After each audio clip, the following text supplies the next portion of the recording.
जय श्री राधे। पूज्य श्री सद्गुरुदेव भगवान के चरणों में प्रणाम। पूज्य श्री भाई जी से एक साधक के प्रश्नों के उत्तर।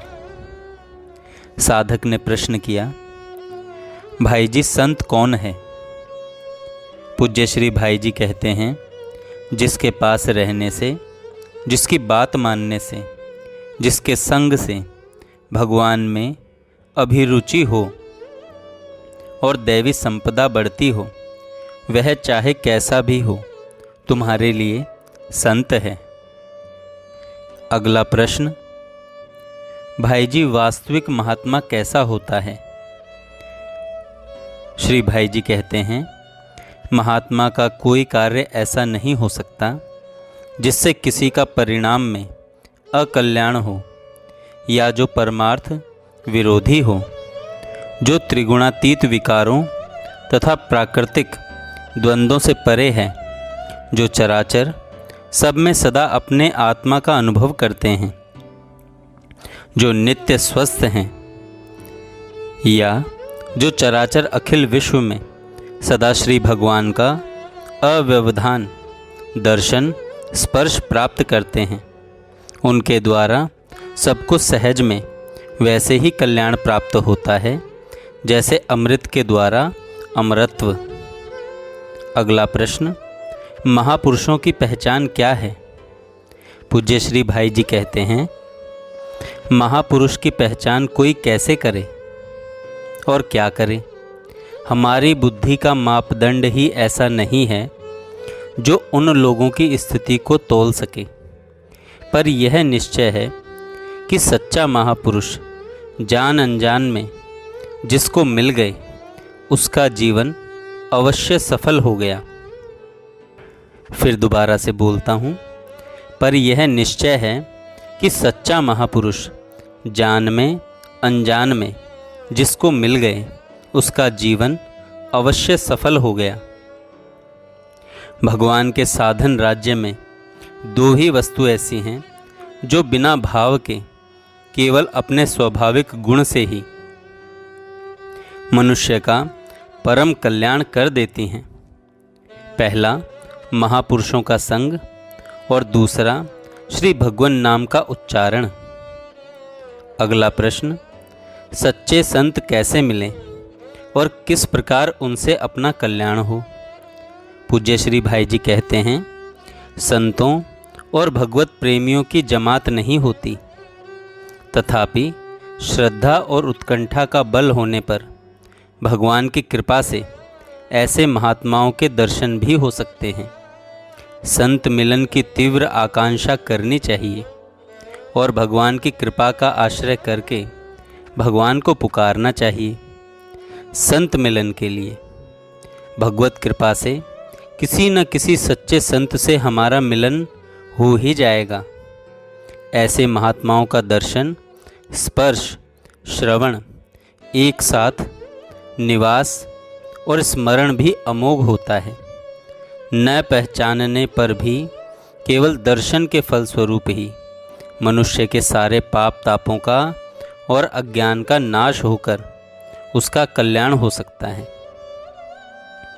अगला प्रश्न, संत दर्शन का क्या फल होता है? पूज्य श्री भाई जी कहते हैं, संत दर्शन और संत प्राप्ति का फल परम कल्याणकारी होता है। अनजान में यदि किसी को संत समागम मिल जाता है तो वह भी संत के स्वाभाविक पाप नाशक गुण का स्पर्श पाकर निष्पाप हो जाता है। संत के अंदर जो भगवत परमाणु हैं वे बिखरकर यथा योग्य न्यूनाधिक रूप में सबका सहज कल्याण करते हैं। अगला प्रश्न, संत की चरण धूलि सिर लगाने का क्या महात्म्य है? पूज्य श्री भाई जी कहते हैं, संत के दर्शन, स्पर्श, उपदेश, श्रवण और चरण धूलि के सिर चढ़ाने की बात तो दूर रही, जो कभी अपने मन से संतों का चिंतन भी कर लेता है वही शुद्ध अंतःकरण होकर भगवत प्राप्ति का अधिकारी बन जाता है। अगला प्रश्न, संतों की वाणी का क्या प्रभाव होता है? पूज्य श्री भाई जी कहते हैं, संत की वाणी का सीधा संस्पर्श हो जाए, देख सकें, सुन सकें, पढ़ सकें, मनन कर सकें, तो कहना ही क्या, किंतु यदि केवल सुन ही सके तो उसका फल भी अमोघ होता है। अगला प्रश्न, सत्संग क्या है?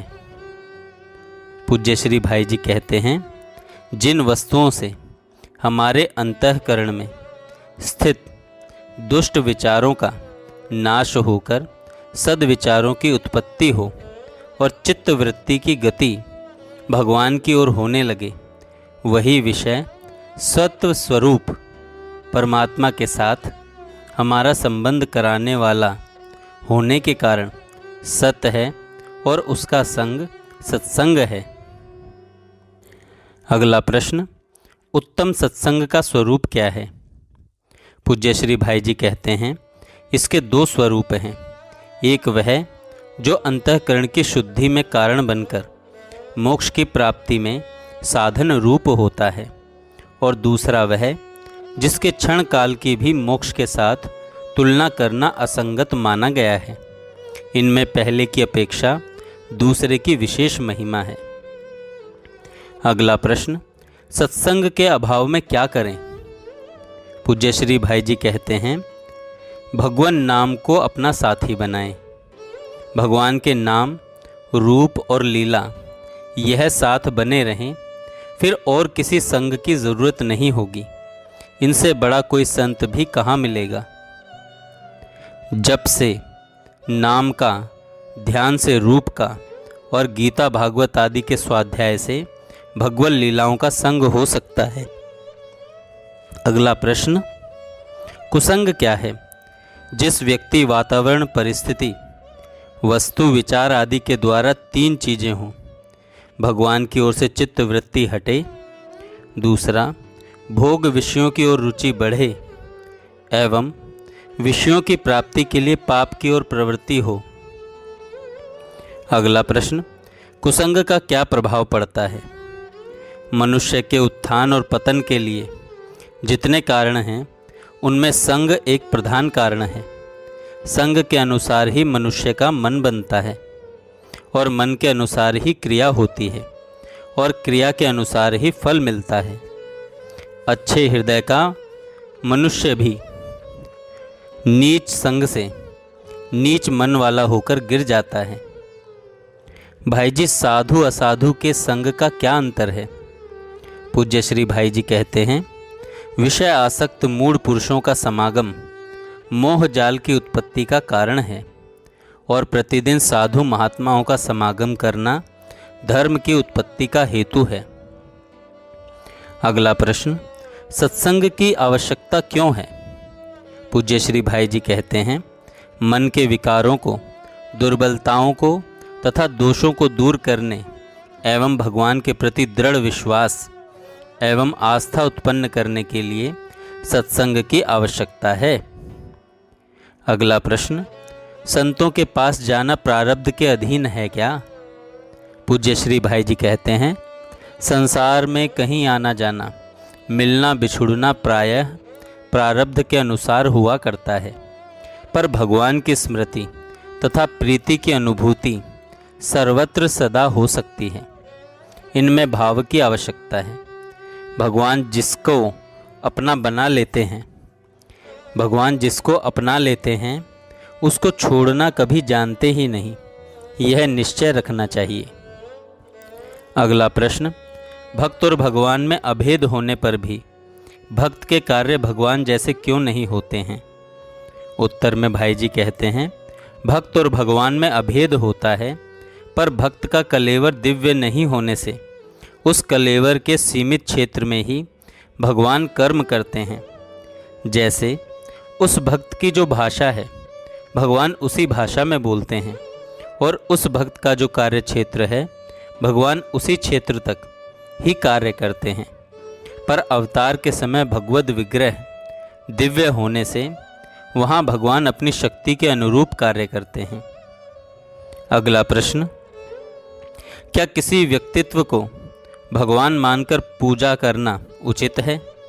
पूज्य श्री भाई जी कहते हैं, जो मनुष्य भगवान के पवित्र स्थान पर अपने को बैठाना चाहता है या भगवत पूजा के स्थान में अपने हांड मास के गंदे शरीर और अपने कल्पित नाम की पूजा करवाता है तथा अपने को शक्तिमान स्वीकार करता है, वह वास्तव में पाखंड या दंभ ही करता है।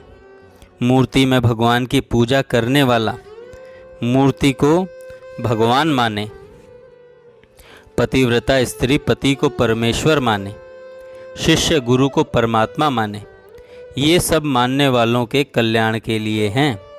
वस्तुतः न तो पत्थर की मूर्ति भगवान है, न हाड़ मांस का पति का शरीर या गुरु का शरीर ही परमेश्वर या परमात्मा है। हाँ, भगवान सबके अभिन्न निमित्तोत्पादन कारण होने से भगवान के सिवा जगत में कुछ भी नहीं है। इस दृष्टि से तो सभी भगवान हैं। अगला प्रश्न, आजकल लोग प्रायः सच्चे संत महात्माओं में भी दोषारोपण कर देते हैं, इसका कारण क्या है? उत्तर में भाई जी कहते हैं, हम अपनी जिस विषय आसक्त, कामनाग्रस्त, अज्ञान विमोहित और अनिश्चयात्मिका बुद्धि की कसौटी पर कसकर सत्पुरुषों को या महात्माओं को पहचानना चाहते हैं, उस कसौटी पर कसी जाने वाली वस्तु उन महापुरुषों में कोई दोष नहीं रहने पर भी हम अपनी अश्रद्धा और तमसावृत्ता बुद्धि से उनकी चेष्टा के रहस्य को न समझकर उनमें दोषारोपण कर देते हैं। यदि सच्चे संत न मिले तो क्या ऐसे संतों के स्मरण से लाभ होता है? सच्चे संत की स्मृति ही पाप ताप और अज्ञान अहंकार का नाश करने वाली है। अगला प्रश्न, संत सेवा का प्रधान साधन क्या है? पूज्य श्री भाई जी कहते हैं, संतों के बतलाए हुए मार्ग पर श्रद्धा और साहस के साथ चलना। जो अपनी साधना के द्वारा संतों की साधना की पूजा करते हैं, वही असल में सच्ची संत सेवा करता है। अगला प्रश्न, संत का संग सेवन क्या है? पूज्य श्री भाई जी कहते हैं, संग वही है जिसमें उन संत पुरुष के विचारों, भावों, उपदेशों तथा उनके द्वारा प्राप्त तत्व विचारों का नित्य मनन होता रहे, और सेवन वह है जिसमें इन सब का जीवन में विकास हो जाए। अगला प्रश्न, क्या सच्चे संत में श्रद्धा होने पर ही उनके संपर्क का लाभ मिलता है? पूज्य श्री भाई जी कहते हैं, संत का मिलना ही बड़ा दुर्लभ है, पर वे यदि मिल गए तो काम बन गया। उनमें वस्तु गुण से ही काम बन जाता है। श्रद्धा होने पर काम हो, इसमें कौन सी बड़ी बात है? अगला प्रश्न, संतों को एकांत में रहकर मौन साधना करना ठीक है या लोक कल्याण के लिए कार्य करना? पूज्य श्री भाई जी कहते हैं, एक महात्मा यदि परम सिद्ध और शक्ति संपन्न हो तो वे कहीं एकांत में मौन रहकर भी अपनी शक्ति से भंडारों में से नित्य निरंतर अपने आप जगत को जितना देते हैं, जितना विश्व का महान कल्याण करते हैं, उतना कोई भी बाह्य समर्थ तथा सच्चा प्रचारक भी नहीं कर सकता। अगला प्रश्न, जीवन मुक्त पुरुष द्वारा संपादित कर्मों का परिणाम भी पाप पुण्य होता है क्या? पूज्य श्री भाई जी कहते हैं, वस्तुतः कर्म संज्ञा वही सिद्ध होती है जहाँ कोई कर्ता होता है। जीवन मुक्त में कर्तापन का अहंकार रहता नहीं, इसलिए उसके द्वारा कर्म नहीं होते।